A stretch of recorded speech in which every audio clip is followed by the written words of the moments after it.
We have lots of time for questions, so I hope you have lots of questions. Any questions to start out? I have some questions to prime the pump here, but you first. I'm just interested, again, it's really interested in the marketing side. I've read some mixed reviews on that, so I'm interested to see if we've always done traditional with institutional investor journals. We've done traditional marketing forever, even direct mail and sending out emails and this sort of thing. But if we move into the mobile space more, can we use the App Store, you think, or do you, and I noticed that in Jam you have, right away you get there and there's already a little thing waiting for you, kind of promoting, the mobile. But are you able to replace sort of old marketing efforts with, your mobile technology using, using social media? How you might do it if you're not doing that? I won't be able to repeat the whole question, but I'll repeat the... No, that's fine. That was all good, and they heard it, but the rest of the audience didn't necessarily hear. So it's basically about how's the marketing different, or the same or different from what you've done in the past, and what opportunities do you have in the context of this mobile app environment that you didn't have traditionally? Well, from the JAMA perspective, we have no intention of moving away from print. Are you all hearing okay? Can you hear? Sorry. We have no intention of moving away from print. So our print marketing is staying exactly the same. Everything that we're doing to launch the app and any new web features is all de novo, like new stuff. And we don't have a very mature e-marketing program, so we're sort of building that from scratch. And it's been a lot of work. It's not easy, but we're trying to set things up in a smart way where we can templatize them. We're not in the App Store, which that's probably one of the main difficulties of we can't rely on push notifications to users who have downloaded it, but we're going to be launching like a weekly newsletter that features articles that the editor thinks are important for a broad doctor audience, and then have links to those articles within the app. It's that direct to article linking feature is one of the biggest things that I think will drive the ongoing usage.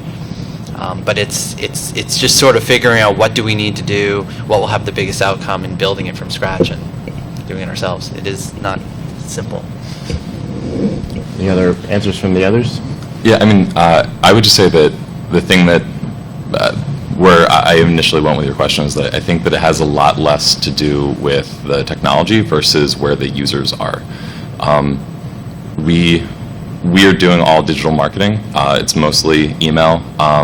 The only sort of print or in-person marketing that we're doing at all is attending conferences and actually speaking with the doctors, hosting some events, so having like meet the editor events, things like that at major meetings.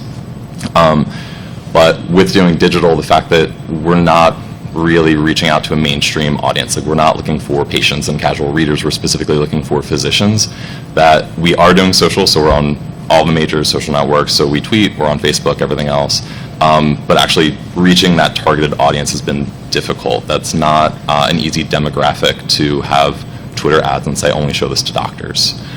So because of that, email has really been sort of the predominant vehicle for our marketing thus far. Rob, anything to add? No, we really haven't used the apps or our mobile optimized sites for marketing purposes. I want to focus on questions from the audience, but I can't resist asking almost the flip side of this one, which is, to what extent is your app giving you insight about your users, your readers, how they're using your content, et cetera? Are you getting any information coming back to you through the use of these apps? And if so, how's that working for you? Yes.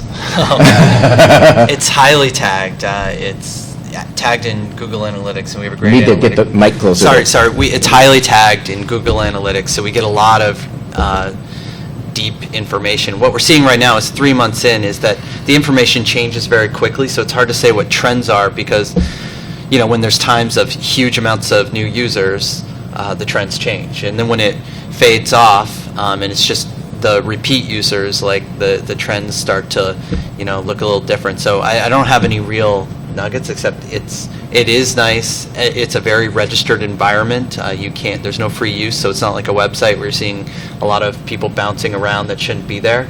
And we hope to get a lot of information from that downstream. Okay. Yeah, I mean, so one thing we have noticed is that users of the app are staying within articles longer than on the mobile optimized site or even on the full website, which is interesting. We're not getting specific user information because, as I said, we don't have access control set up, so we don't know who these users are, but that's all part of our plan that for when access control goes in place, we will start collecting that.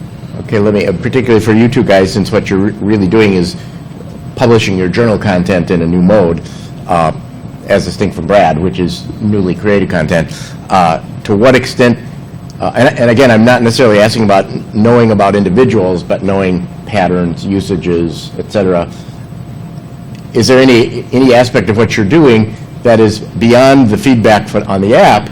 Does it feed back up editorially to the journals that you're getting the content from, so that they're learning what's useful information from this? I feel like we just don't have enough use yet. Pardon me? We just don't have enough use within the app yet For that to be useful, an okay. impact, yeah. There's two things. So I lied. There's one I'm trend. always concerned about the siloing of these processes in organizations. So, like, you may have information that people upstream from you would really like to know. I broadcast a lot, but they're getting information, and one of the things that we found that I lied. There was a trend that I thought was pretty interesting.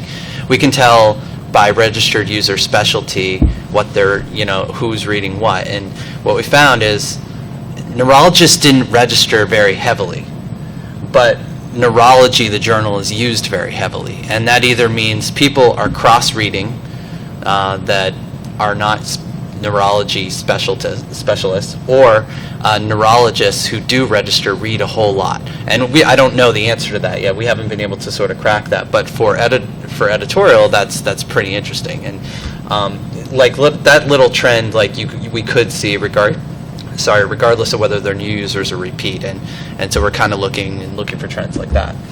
Okay. Another question over here. I'm wondering if any of you are using the data that you're getting off the users to reshape their experience for them to promote more, in other words, to use the data to market when your customers are using it. And what the difference would be between the data you can get for that between the two online and Yeah. So she's getting back to the core question about this session is, to what extent is the information that you're getting back being used to help shape how you evolve these products, and what differences are there in terms of what you can do if you pick the HTML5 route versus if you pick the native app route? Is that a reasonable summary? You may not be having a hard time hearing, but I'm having a hard time hearing. kind of more immediate sort of shaping of the experience. In other words, kind of, if you've read this, you might be interested in that. Profiling. So suggestion, discovery, profiling, those kinds of things. Yeah. So are you using any information about your users to affect how you deliver the content to those users? Yes. Not as much as we will eventually, and as much as I would like to. But the way that our site works, you can subscribe to multiple content areas. So your home screen is a condensed timeline. It's very similar to like a Twitter stream of anywhere from 1 to all 6 specialties. So one thing that we're very much aware of and really trying to balance at all costs sometimes is that the majority of our users will come in and say you're a cardiologist, they will only subscribe to cardiology, but then certain specialties such as primary care, dermatology, they're much more prone to subscribe to multiple areas. So that presents issues of now you're sort of interested in a wider array of items. How do we present things to you? How do we recommend things to you? Also, how do we identify where this actually came from? If you're looking at 4 different sources at the same time, how much information do you need in order to know where it came from before we're just overloading you and creating sort of clog? In terms of recommendation, aside from just we're only showing you what you're subscribed to. We're never, presenting sort of like, here's our issue for the week or the month, and you need to look at everything. It's always customized to an individual.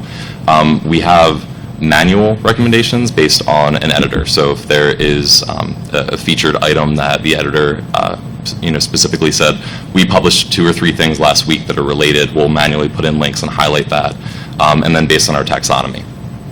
So the way that something is tagged, if an item, is about a specific condition or something else, will have, related or similar items recommended. But other than that, the only thing is events. That's probably the most immediate customization, is that if you are, say, a urologist and there is a major urology conference happening, when you sign in, there will be, sort of broadcast, this is happening right now, click here to view this coverage. And we would like to be able to sort of build off of that and do more. Not yet. We can serve ads by specialty, but that's the extent of it right now. Like, one of our next steps is to try to really correctly craft an experience based on who a person is, and that is a target, though. Yeah, I agree, that's a target. Well, again, we can't do it now because we don't know who these users are, but the goal is eventually, instead of pushing an entire issue or all new content to that person, let them choose the keywords they're looking for, the specific searches they want, and give them that content. So That if they actually- don't see a badge that says 30 articles, it says 2, and they know it's what they need. Okay, so that actually gets to a question I was going to ask, but to make sure that we're responsive to her question, you also made a comment there that relates to this issue of whether to choose the native or the HTML, because you made the comment that you don't actually know who the customers are. That's partly a consequence of the fact that you're going through Apple. No. No? No, because once we do have access control in place, we will be authenticating IP addresses. Okay, And okay, we'll know at least So on the you know on the institutional institution. level, yeah. Yeah, you do know the institution. Okay, that's good. So the follow-on that I was going to ask on that is that, there's actually two directions for this, what you're showing to what user. On the one hand, it's like, is it just the specialty, the journal that they signed up for, or are they interested in content from the other journals?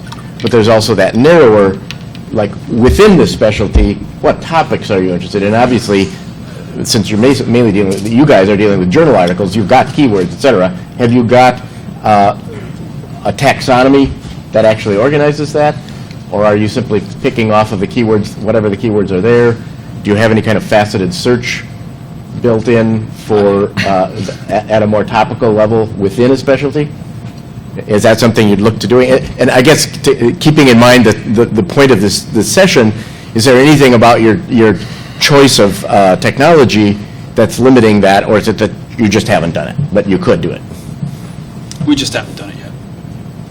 Yeah, we just haven't done it yet. I know that, a big reason that we went with Silverchair was to use their semantic technologies, and that our goal in this integration is to make sure that drives our app development. Okay.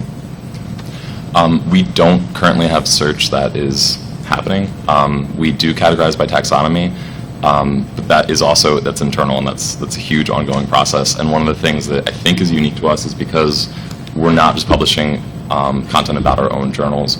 We're dealing with multiple. We have to normalize the data. So we're not actually in the position where we could just pull in the content from the other publishers, because they may refer to things differently. Right. So we have, as opposed to working with all of their different data, we just decided we store theirs, but we generally don't sort and publish based on it. Yep. And right now, a lot of things are manual that I would very much like to move to having more algorithmic and predictive recommendations. So as opposed to saying that because this was specifically tagged with this, or because an editor specifically recommended this, being able to understand, the usage patterns of the user, Yep. And also doing sort of more dynamic searching and being able to recommend things in real time. So if you're reading an article and something was published while you're reading it, being able to say, like, this is actually hot news, this is an alert, you should check this out. We're moving towards it, and I actually think that the fact that we have gone with HTML5, I think that makes it easier for us. We have very quick release cycles. We update the app essentially weekly, so I'm confident that we'll get there soon. Okay, and by the way, I want to comment, Mike, that even though the focus is on the kind of case studies, you were kind enough to give us all the background, but you also work with lots of clients. So feel free to pitch in on any of these if you've got something to add. Yeah, no. You don't have to name names, because I know you have to be cautious about naming your clients, but you've got a lot of knowledge of what people are doing on some of these things. Yeah, the one comment I would add is just back to the question of the marketing. If it's talking about marketing the app, and we've had a wide range of customers marketing the app, and of course their goal in marketing the app is to market the app so that they build the user base, and then you can drive advertising to it. I mean, one of the biggest ways our customers want to cover the cost of the app and the ongoing cost is advertising, for some customers, not for all. And so, every possible means to drive the usage on the app is important. So whether it's social, whether it's a print ad, whether it's on the homepage of the journal, whether it's on the article pages, you need to get your marketing ads about the app in front of the eyeballs. Annual meetings are a great thing, email blasts, etc. And the key, as Rob indicated, is not to do it once, but to do it multiple times and constantly keep driving the usage of the apps up. Because the reality is, when you look at your analytics, you're going to be able to see that your number of users, you can measure downloads, that's great, that's a good number, but it's not the real important number. The important number is the number of unique ongoing users. And so you may have 10,000 or 20,000 downloads, but you really only have a couple thousand active users. And so you've got to build that active user base in order to be able to sell ads on that platform. And so the advertising is a big component of these mobile apps, and I think it's in all cases for all of us. It's a key factor. And so your comments about the responsive design ads is a really poignant one, because you made the same comment, Paul, about you don't have full screen interstitial ads yet, because you can't deal with all the different sizes, and it's responsive design ads that are going to do that, but you've got this lag. So Yes. the advertising and everything around the marketing advertising has been critical for pretty much every one of the customers we've worked with, and continues to be probably the number one area of the app that we're trying to grow. So. Okay. Any other comments from you guys? Other questions? Oh, a bunch of questions. Okay, you in the back were first with your hand up. So this is kind of a follow-on on the advertising. So I'm Greg Martin, business side of it. So we've gone the route of multiple authenticated by institution, but it poses the problem of all of this conference about it is getting individualized, getting away from institutions. Is the technology there to have to get usage on the individuals and target, be able to make profiles and target the ads, and also institutional-based access? This question is mainly on targeting the ads. Mike, go ahead and take that. Yeah, I think, Model where the access control is institutionally based. yeah. It's librarians like, and it's much more efficient for us, smaller publishers, to sell institutionally. But then we're also in that individualized experience. Yeah, I think, to your point, if the key is, if it's an institutional subscriber and you want to know information about them, you've got to provide them with something valuable to them for them to give it to you. So you can have them as an institutional subscriber, but still create a user account for them so they can log in, so that you can gather data about them, but more importantly, so that they can set information about, this is what I want to receive for information. So I think you can still get that, and I think neither technology limits you from doing that, whether it's an HTML5 or a native app. You can say you're institutionally subscribed, but log in. And because you've logged in, we can now serve you more, poignant content, what you're looking for, and therefore that gives you the ability to possibly also serve them targeted ads, targeted content, etc. So I think you can have that capability regardless of the technology, and it's certainly, from a native app space, which is where we play now, that's something we definitely want to do, is create that custom user kind of profile and build a better, user experience. So. Question in the middle here? Yeah, my question, I'm Vic Ward from the Higher Education Academy. My question is about reader demand for these mobiles. I'm not quite sure I understood fully.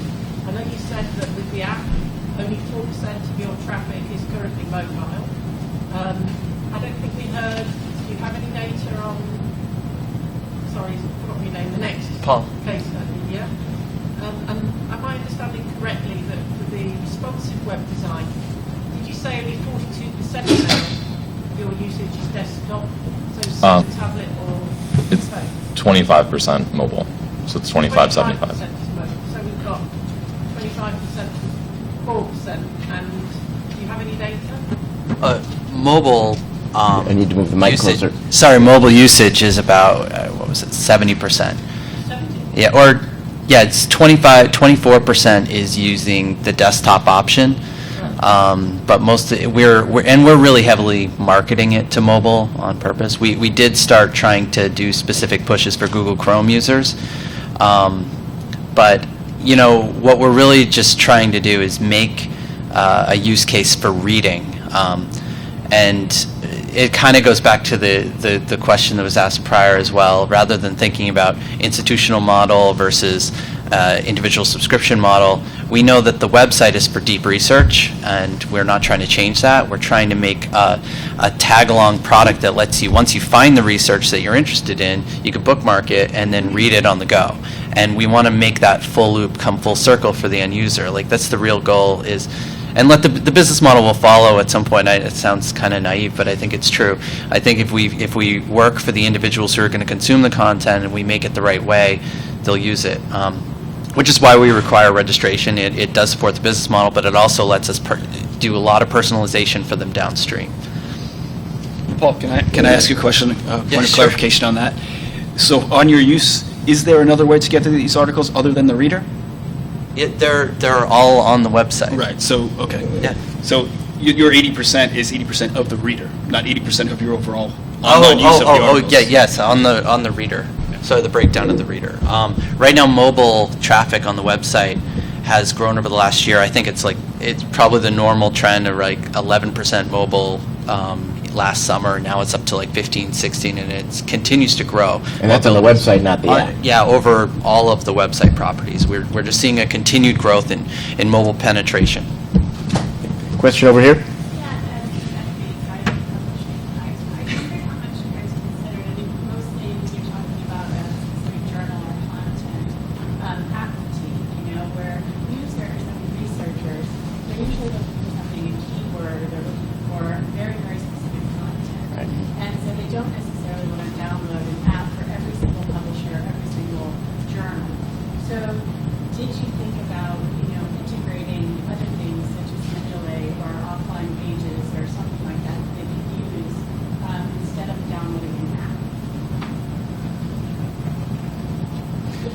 So, at the time when we developed and released our app, we were just trying to get our content into it. But I completely agree that is the way that things should go, and that is what readers want. Nobody wants to know. Yeah, absolutely. We're working on a lot of different accessibility improvements for the network, separate from the reader. But yeah, and we're trying to make sure that however the content needs to be consumed, it can be consumed.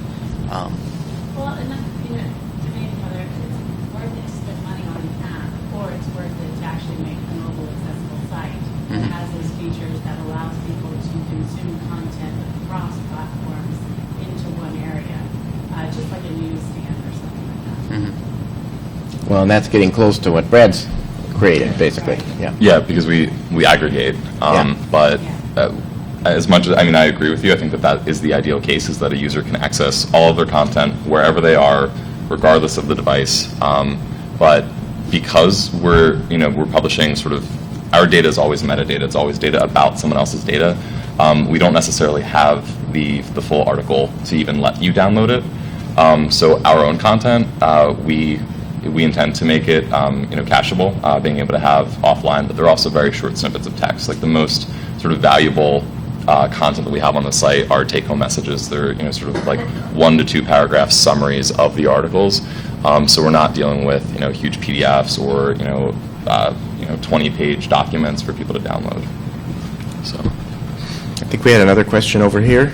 Yes? Yeah, I have a question on, so as we're looking at our, app development, what we want to do is, besides just taking your full content and putting it on a mobile situation, has anyone developed more like tools where something would be very different than we'd actually find on the web, that it would be kind of a tool that somebody might use into their workflow as opposed to a just pure content play?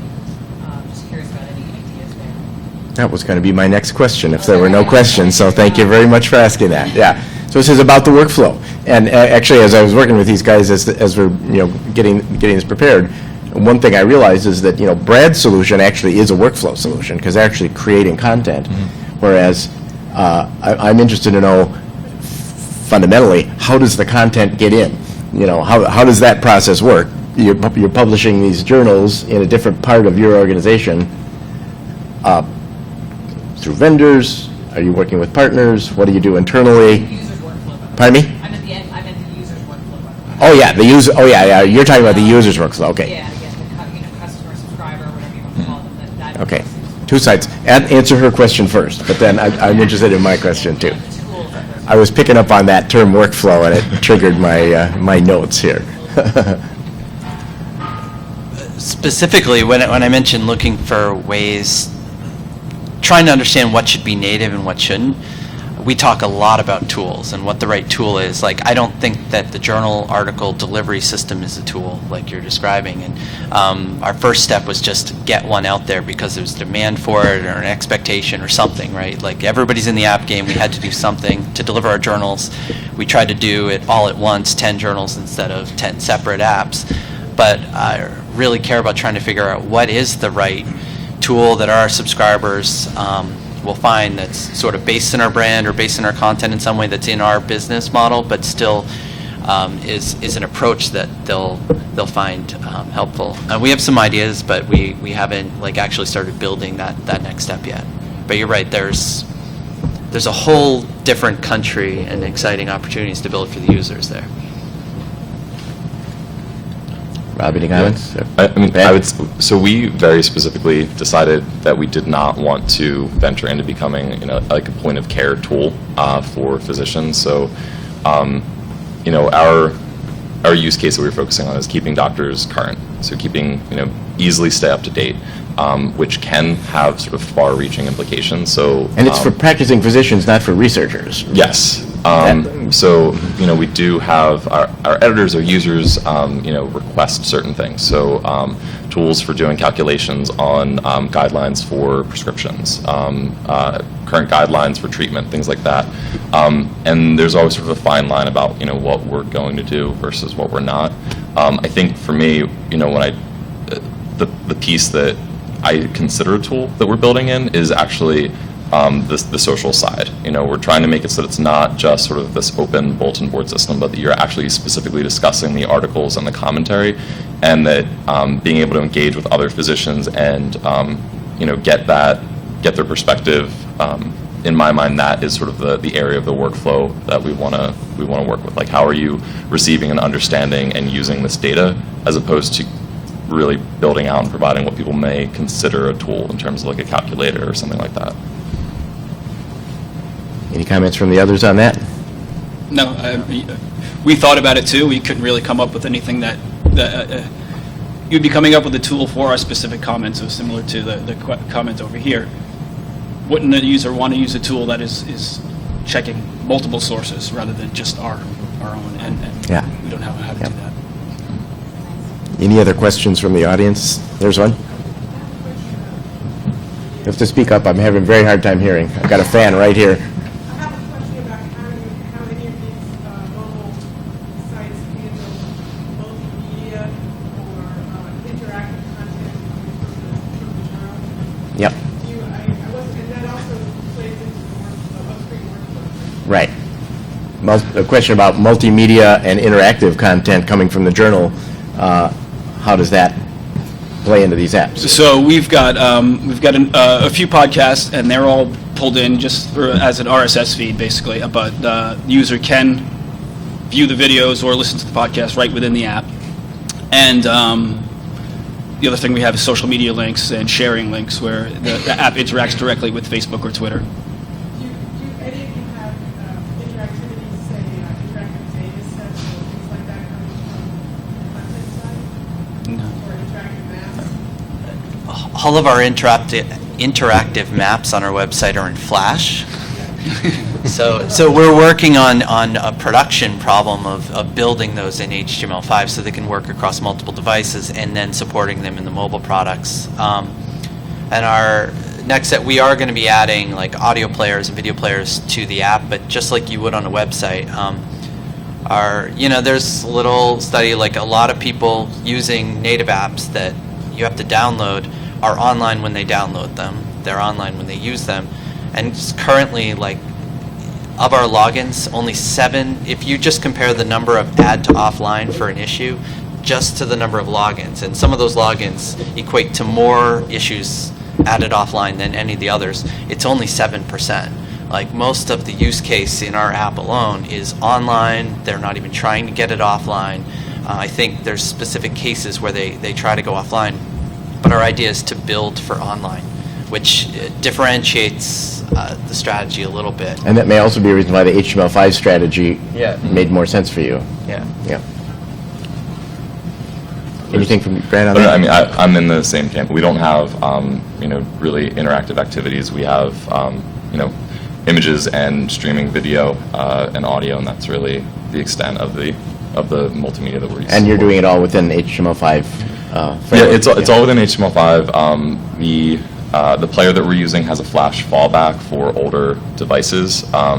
I don't actually have any data in terms of how frequently the fallback Flash player is accessed. That's something that I should actually look into. But it is accessible across all the devices. Okay. And I saw one last question back here. Over the long run, who wins, the mobile app or the web? Over the long run, who wins? There's a good closing question. I say mobile, but for our next version, all the things that are in development, my design strategy is essentially mobile first at this point. So everything. And you're also saying HTML5 versus native? Yeah. Yeah. I mean, this was the first product that I built responsive from day one, and it's presented challenges, but I don't think that I would ever do it differently. I can't imagine going back to doing like a fixed pixel width. We're going to do 4 different versions.